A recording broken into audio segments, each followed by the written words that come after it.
Doctor Praveen పగడాల మృతికి న్యాయ విచారణ జరిపించాలని కందుకూరు నియోజకవర్గంలోని క్రైస్తవుల అన్ని చర్చిల పాస్టర్స్ల ఆధ్వర్యంలో బుధవారం శాంతియుత నిరసన ర్యాలీని పట్టణంలోని ఎస్వీఎస్ కళ్యాణ మంటపం నుండి ఎన్టీఆర్ సర్కిల్ పోస్టాఫీస్ సెంటర్ ఎదురుగా ఆర్డీఓ కార్యాలయం వరకు చేపట్టారు.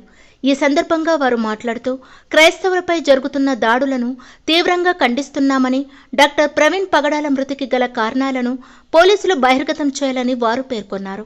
డాక్టర్ ప్రవీణ్ పగడాల మృతి పలు అనుమానాలకు దారితీస్తోందని, అనుమానాలను నివృత్తి చేయాల్సిన పోలీసు అధికారులు మౌనం వహించడం ఎంతవరకు సమంజసమని వారు ప్రశ్నించారు. క్రైస్తవులపై జరుగుతున్న దాడులను అరికట్టకపోతే ఉద్యమం తీవ్రతరం చేస్తామని వారు హెచ్చరించారు. ఈ కార్యక్రమంలో కందుకూరు నియోజకవర్గ పాస్టర్స్లు పాల్గొన్నారు.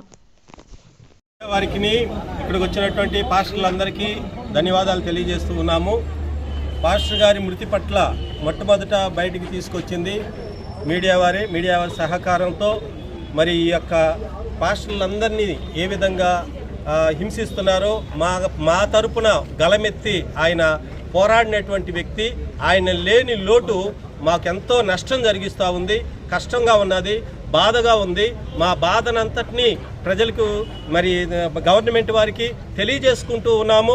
అంతేకాకుండా మరి ప్రతి కుటుంబంలో వారు ఎంతో వేదంతో ఉన్నారు త్వరగా. అంతేకాకుండా కొన్ని దుర్వార్తలు కూడా వస్తున్నాయి. ఆయన తాగి చనిపోయాడని, తాగి యాక్సిడెంట్ అయిపోయిందని, ఇట్లా ఆయన మీద చాలా చెడ్డగా వస్తూ ఉన్నాయి. ఇవన్నిటికీ తెరపడాలంటే త్వరగా ఏదో ఒకటి మీరు చేసి మీ మీడియా ద్వారా కూడా మీరు కూడా మరి ఈ బాధ్యత వహించి మా పట్ల, మా క్రైస్తవుల పట్ల మీరు కూడా ఈ కార్యక్రమంలో మరి కందుకూరు నియోజకవర్గంలో మొత్తం మీద మరి ఈ పాస్టర్లందరూ చేసినటువంటి ఈ ర్యాలీని మరి జయకరంగా జరిగించినందుకు మీకు అందరికీ ధన్యవాదాలు తెలియజేసుకుంటూ, మిమ్మల్ని విలేకరులందరినీ, అలా మీడియా వారందరికీ ధన్యవాదాలు తెలియజేసుకుంటూ ఉన్నాము.